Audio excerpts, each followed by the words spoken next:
हिंदुओं के दो प्रमुख ग्रंथों में से एक रामायण जिंदगी का एक अलग चित्रण करती है और बताती है कि कैसे अंत में बुराई पर अच्छाई की ही जीत होती है। रामायण एक राजपरिवार और राजवंश की कहानी है जो पति पत्नी, भाई और परिवार के अन्य सदस्यों के आपसी रिश्तों के आदर्श पेश करती है। हर हिंदू परिवार अपने बच्चों को एक ग्रंथ के बारे में बताता है और हर रविवार को सुबह टीवी पर रामायण देखते हुए ही बड़े हुए हैं।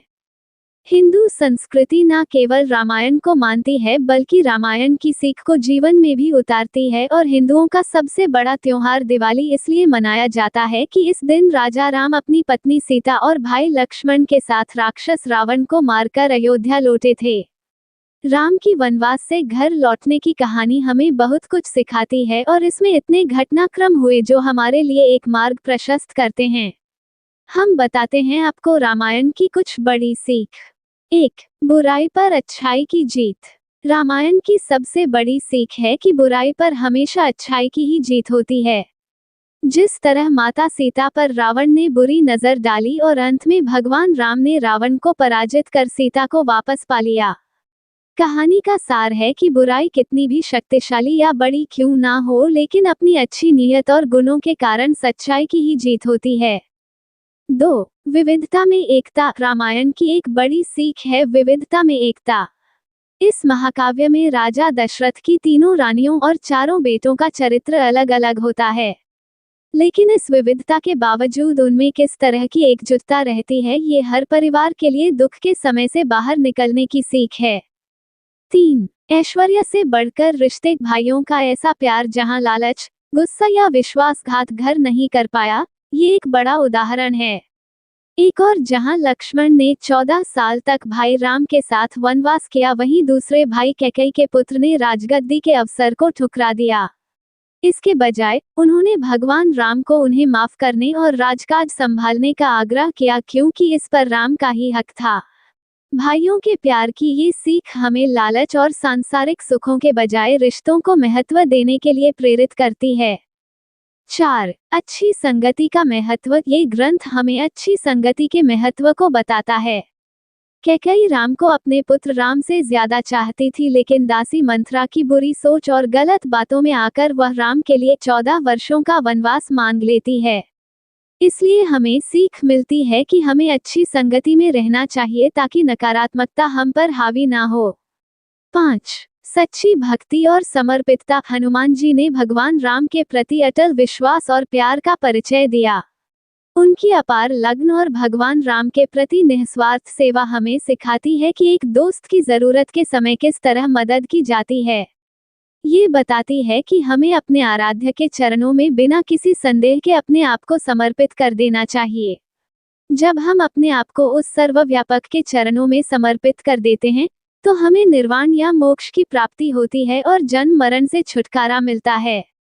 6. माफ करना बदला लेने से अच्छा चरित्र है। रावण एक ज्ञानी पुरुष था, लेकिन माता सीता का अपहरण करना उसके पतन का कारण बना। इससे पता चलता है कि हम दूसरे को नुकसान पहुंचाने के चक्कर में बदले की आग में अपने आप को ही जला बैठते हैं।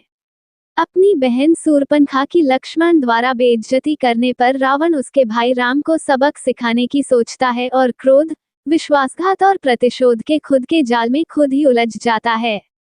इसलिए हमें बदले, अहम और क्रोध के बजाय माफ करने का स्वभाव अपनाना चाहिए। 7. सबसे समान व्यवहार। भगवान राम का विनम्र आचरण और अपने से बड़ों और छोटों सबको सम्मान देना हम सबको एक सीख देता है। हमें रुतबा, उम्र, लिंग आदि के भेदभावों के बावजूद सबसे समान व्यवहार करना चाहिए।